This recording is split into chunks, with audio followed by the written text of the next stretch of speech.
work for the active transportation team in the Boston Transportation Department. Today we're going to be talking about carrying stuff on your bike. So I don't know about you, but when I'm going places, I am usually carrying stuff with me, and usually more than I can fit in my pockets. The good news is that there are easy and affordable ways to expand your carrying capacity on your bicycle. Any type of object you can think about, from groceries to children to furniture, someone has transported it by bike. And carrying stuff on your bike unlocks the true capacity for bicycles to be both a form of recreation and especially transportation. Before you go about designing your setup, it's helpful to ask yourself a few questions. First, what do you take with you every day? For example, I always have with me my wallet, glasses case, keys, and my phone. I also, when I'm on a bike, want to have a multi-tool, a set of zip ties, which come in handy more often than you'd expect, often to secure things that are flapping around until you get home to your tools. I also want to have what I need for fixing a flat, so a air pump, a tire levers, and patch kit.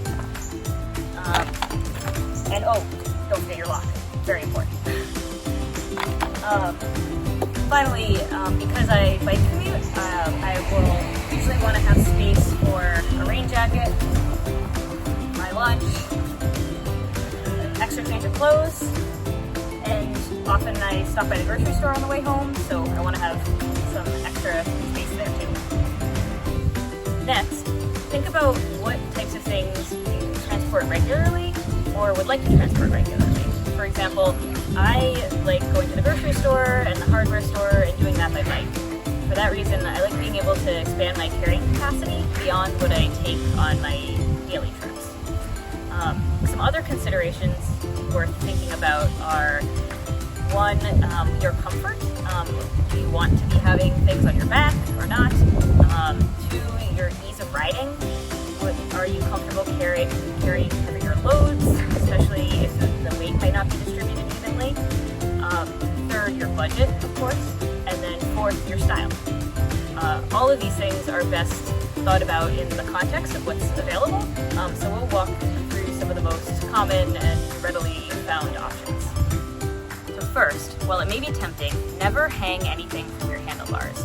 They will swing about, get stuck in your front wheel, and you'll go over your handlebars. Not a fun ride. You can carry things on your person. Throw things in your pockets, in your backpack, in a fanny pack, make sure everything's zipped up and secure. At the same time, some people find that after a few miles, even the most ergonomic backpack can become sweaty and uncomfortable. If your body prefers being unencumbered, don't worry, you can always offload things onto your bicycle. The most common attachment mechanism is a rear rack, like this one. Rear racks, depending on where and also how many places they're attached, can carry up to 80 pounds. Similar but less common is the front rack. Again, depending on where and how they're attached, they can carry up to 35 pounds. Of course, no matter what type of rack you get, you're going to need some way to attach your stuff to it. Options include strapping your stuff directly to the rack with bungee cords or straps or netting that you can use.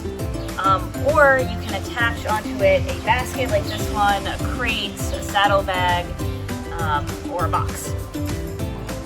Another popular option are panniers, those bags that sit on the side of your rack. Good panniers clip easily and securely onto your rear rack like this. If you find yourself regularly carrying larger and heavier loads, a bike trailer like this might be right for you.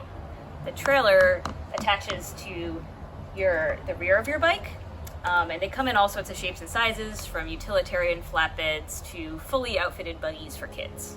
While we're on the subject, we're excited to share that the city is trying out a cargo electric assist bicycle, or a trike actually.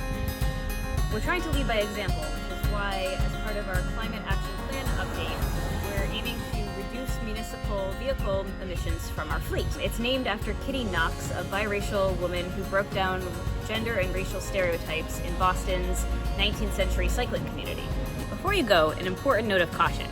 Riding a bike can be so joyous and natural that the bike comes to feel like an extension of your body. And yet, bikes are also machines requiring care, attention, and maintenance. So too is anything you attach to them. I once flew over my handlebars because something I was carrying got caught in my front wheel. So please make sure that everything on your bike is securely fastened and check that it remains so every time you ride. You and other humans on your bike are the most important cargo. We want to see you ride safely into many sunsets.